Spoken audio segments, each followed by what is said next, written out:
भगवान शिव के 11 रुद्र अवतार और हर अवतार के पीछे एक ऐसी कहानी जो आपके होश उड़ा देगी। महाकाल से लेकर बजरंगबली हनुमान तक सब शिव के ही रुद्र अवतार हैं।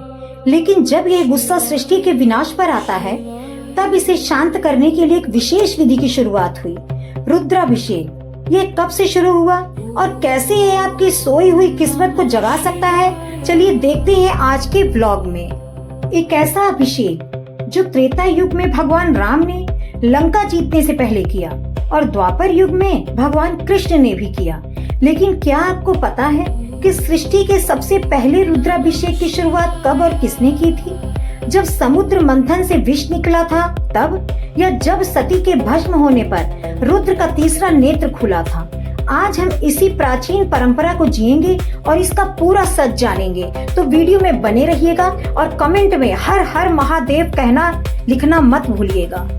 सबसे पहले बात करते हैं इतिहास की। आखिर रुद्राभिषेक की शुरुआत कब से हुई? पुराणों के अनुसार इसकी शुरुआत सतयुग में समुद्र मंथन के समय हुई थी। जब देवों और दानवों ने अमृत के लिए समुद्र को मथा, तो अमृत से पहले उसमें से निकला हलाहल नाम का भयानक विष। जो विष इतना खतरनाक था कि उसकी गर्मी से पूरी सृष्टि जलने लगी। तब सभी देव और दानव भगवान शिव के पास पहुँचे। ब्रह्मांड को बचाने के लिए शिव जी ने उस पूरे विष को पी लिया और उसे अपने गले में रोक लिया। इससे उनका गला नीला पड़ गया और वो कहलाए नीलकंठ। लेकिन उस विष की गर्मी से शिव जी का पूरा शरीर जलने लगा। उनका रुद्र रूप जागृत हो गया। तब उनके शरीर को शीतलता देने के लिए और उनके गुस्से को शांत करने के लिए सभी देवताओं ने उन पर पवित्र नदियों का जल चढ़ाया। यही ब्रह्मांड का सबसे पहला रुद्राभिषेक माना जाता है। इसके बाद त्रेता युग में रुद्राभिषेक का एक और बड़ा प्रमाण मिलता है। जब भगवान श्री राम माता सीता को बचाने के लिए लंका पर चढ़ाई करने जा रहे थे, तो उन्होंने समुद्र पार करने से पहले खुद अपने हाथों से रेत का शिवलिंग बनाया और भगवान राम ने लंका पर विजय पाने और रावण जैसे महाज्ञानी राक्षस को हराने के लिए शिव जी की विशेष पूजा की और रुद्राभिषेक किया था, जिसे हम आज रामेश्वरम ज्योतिर्लिंग के नाम से जानते हैं। इतना ही नहीं, द्वापर युग में महाभारत के युद्ध से पहले भगवान कृष्ण ने भी पांडवों के साथ मिलकर जीत का आशीर्वाद पाने के लिए रुद्राभिषेक की पूजा की थी। यानी इतिहास गवाह है कि जब जब किसी बड़े संकट को टालना हो, तब तब रुद्राभिषेक का सहारा लिया जाता था, या लिया गया और लिया जाता रहेगा। हिंदू धर्म में सावन का महीना शिवोपासना के लिए सबसे शक्तिशाली काल माना जाता है। इस दौरान ब्रह्मांड में आध्यात्मिक ऊर्जा बहुत उच्च स्तर पर होती है, इसलिए इस मास में किया गया रुद्राभिषेक अनंत गुना फलदायी देता है। पर पूजा शुरू करने से पहले आइए जानते हैं कि आखिर रुद्र शब्द का मतलब क्या होता है। वेदों में लिखा है, ऋतम द्राव्यति इति रुद्रः, यानी जो हमारे जीवन के सभी कष्टों, दुखों और बीमारियों को रोते हुए भगा दे, वही रुद्र है।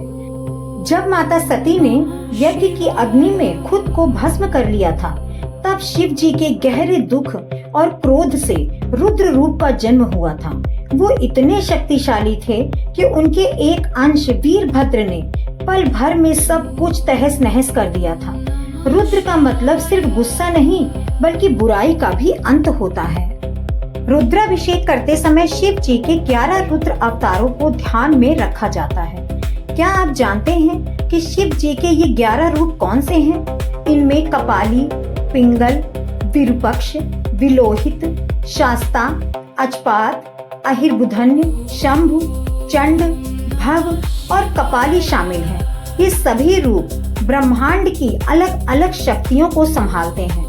और एक सबसे बड़ा रहस्य, कलयुग में भगवान शिव के जो सबसे जागृत अवतार माने जाते हैं, यानी हमारे बजरंगबली हनुमान जी, वे भी भगवान शिव के 11वें रुद्र अवतार ही हैं।